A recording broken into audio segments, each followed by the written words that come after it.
இயேசு ரத்தம் ஜெயம். Praise the lord my dear brothers and sisters. இந்த நாள்லையும் ஆவியானவர் உணர்த்தின காரியம், தேவனை ரெஸ்ட்ரிக்ட் பண்ணுகிறோமா? ஆவியானவர் உணர்த்தின வசனம் எபேசியருக்கு எழுதின நிருபம் அதிகாரம் 3 வசனம் 20. நாம் வேண்டிக் கொள்ளுகிறதற்கும் நினைக்கிறதற்கும் மிகவும் அதிகமாய் நமக்குள்ளே கிரியை செய்கிற வல்லமையின்படியே நமக்கு செய்ய வல்லவராகிய அவருக்கு. Now unto him that is able to do exceeding abundantly above all that we ask or think, according to the power that worketh in us. Ephesians chapter 3 verse 20. என கண்மானவர்களே, இந்த இடத்திலே அப்போஸ்தலனாகிய பவுல் சொல்லுகிறார், நமக்கு எப்படிப்பட்ட வல்லமையாக தேவன் கிரியை செய்கிறாராம், நாம் நினைக்கிறதற்கும் வேண்டிக் கொள்ளுகிறதற்கும் அதிகமாய் அவர் கிரியை செய்கிற வல்லவராய் இருக்கிறார் அப்படின்னு இந்த இடத்துல தெளிவாக குறிப்பிடுகிறார். நாம் இன்றைக்கு தேவனுடைய வல்லமையை வேண்டுகிறோம், ஆனால் அவரை ரெஸ்ட்ரிக்ட் பண்ணுகிறோமா? நம்ம கொஞ்சம் யோசிக்கணும். அதாவது இந்த காரியத்தை சொல்லும் போதுல ஒரு சின்ன ஒரு கதை தான் ஞாபகம் வருது. ஒரு பையன் டெய்லி கடையில போய் ஒரு 10 rupees கொடுத்து ஜெம்ஸ் வாங்குறானா. அந்த ஜெம்ஸ் எப்படின்னா ஒரு பாக்ஸ்ல இருக்கு. அந்த கடைக்காரர் சொல்றாராம், தம்பி நீ ஒரு கை எடுத்துக்கோ அப்படின்னு. ஆனா இவன் என்ன பண்றான், இல்ல அங்கிள் நீங்க எனக்கு எடுத்து கொடுங்க அப்படின்னு. டெய்லி இது வாடிக்கையா இருக்கு. இத பார்த்துட்டு இருந்த அவனோட இன்னொரு ஃப்ரெண்டு கேட்டிருக்கான், டேய் நீ எடுக்கலாமே, அந்த அங்கிள் தான் சொல்றாரு இல்லையா, தம்பி நீ எடுத்துக்கோ, ஒரு கை எடுத்துக்கோ அப்படின்னு. அந்த பாக்ஸ்ல இருந்து நீ எடுக்க வேண்டியதானே அப்படின்னு சொல்லியிருக்கான். அதுக்கு இவன் சொல்லியிருக்கா, நான் எடுத்தா என் கை அளவுக்கு தான் என்னால எடுக்க முடியும், ஆனா அந்த அங்கிள் எடுத்து தரும்போதுல அவர் கை அளவுக்கு ஒரு கை எடுத்து தருவாரு. சோ எனக்கு அதிகமா கிடைக்கும், அதனால தான் நீங்க எடுத்து தாங்க அப்படின்னு டெய்லி நான் சொல்றேன் அப்படின்னு. என கண்மானவர்களே, இந்த இடத்துல பவுல் சொல்றாரு, நம்ம என்ன வேண்டுகிறோமோ என்ன நினைக்கிறோமோ அதற்கும் அதிகமாய் செய்கிற கர்த்தர் நமக்குள்ளே இருந்து கிரியை செய்கிறார் அப்படின்னு.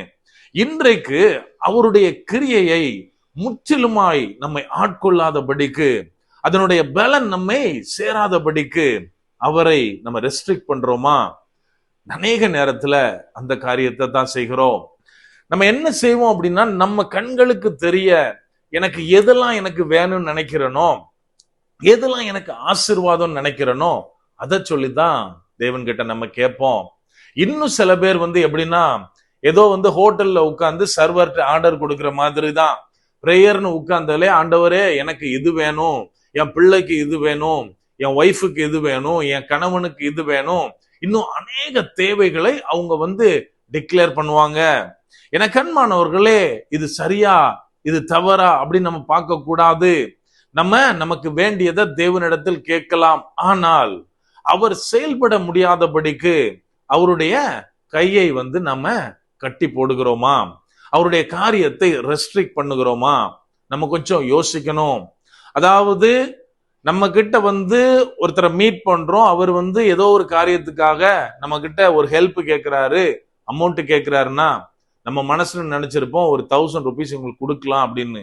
இன்கேஸ் அவங்க எனக்கு இதெல்லாம் எனக்கு கொஞ்சம் தேவை இருக்கு, எனக்கு ஒரு 500 தாங்க அப்படின்னு மென்ஷன் பண்ணிட்டாங்கன்னா நம்ம என்ன பண்ணுவோம், 500 கொடுத்துட்டு சரி ஓகே கொடுத்த வரைக்கும் போதும் அப்படின்னு போயிட்டே இருப்போம்.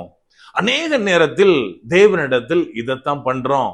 இன்னும் சில பேர் என்ன பண்றோம், சில பேர் இல்ல அநேகர் என்ன பண்ணுவோம் தெரியுமா, வாக்கு தத்தத்தை பிடித்து ஜெபம் பண்ணுவோம். இது தவறு கிடையாது, நல்லது. ஆனால் அந்த வாக்கு தத்தத்துல நம்ம எதை எதிர்பார்ப்போம் தெரியுமா?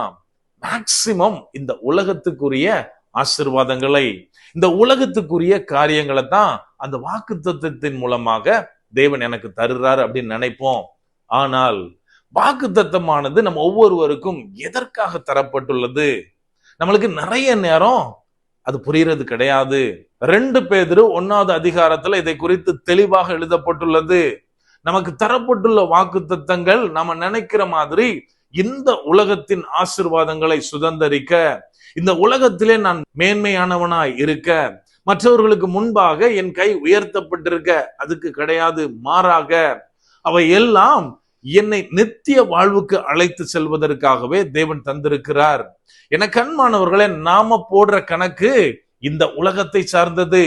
ஆனால் தேவன் எனக்கு வைத்திருக்கிற கணக்கு நித்தியத்திற்குரியது. சோ நம்ம அநேக நேரத்துல என்ன பண்றோம், இந்த உலகத்தையே கீழானவைகளை பார்த்து தேவனுடைய கிருபையை ரெஸ்ட்ரிக்ட் பண்றதுக்கு தான் ட்ரை பண்றோம். ஆனால் நாம் எப்போது எனக்கான எல்லாவற்றையும் தேவனிடத்தில் ஒப்பு கொடுக்கிறோமோ, அப்போது நாம் நினைக்கிறதற்கும் வேண்டுகிறதற்கும் மேலானதை தேவன் செய்ய வல்லவராயிருக்கிறார். அப்படியே கண்களை மூடுவோமா? அன்பான ஆண்டவரே, இந்த நேரத்திலே அப்பா உம்மை நோக்கி பார்க்கிறோம். ஆவியானவர், நீர் எங்களோட இருக்கிறீர், அதற்காக நன்றி செலுத்துகிறோம். அப்பா, நீர் எங்களை தெரிந்தெடுத்திருக்கிறீர் தகப்பனே. எங்களை வாக்கு தத்தங்கள் தந்து அதை சுதந்தரிக்க வைக்க நீர் எங்களுக்கு உதவி செய்கிறீர். அந்த மேலான கிருபைக்காய் நன்றி தகப்பனே. அப்பா, நாங்கள் எப்போது இந்த உலகத்தை பார்க்கிறவங்களாகவே அநேக நேரத்துல காணப்படுறோம். ஆவியானவரே, நாங்கள் எப்போதும் மேலானவைகளையே சுதந்தரிக்க விருப்பம் உள்ளவர்களாய், அதை நோக்கி பயணிக்கிறவர்களாய் நீர் எங்களை மாற்றுங்க. இந்த காரியத்தில் எங்களுக்கு உதவி செய்யுங்க. முற்றிலுமா எங்களை தாழ்த்தி ஒப்பு கொடுக்கிறோம். பலப்படுத்தி ஆசீர்வதிங்க. மீட்பர் இயேசுவின் மூலம் ஜெபிக்கிறோம். ஜெபம் கேளும் எங்கள் நல்ல பிதாவே. ஆமென். God bless.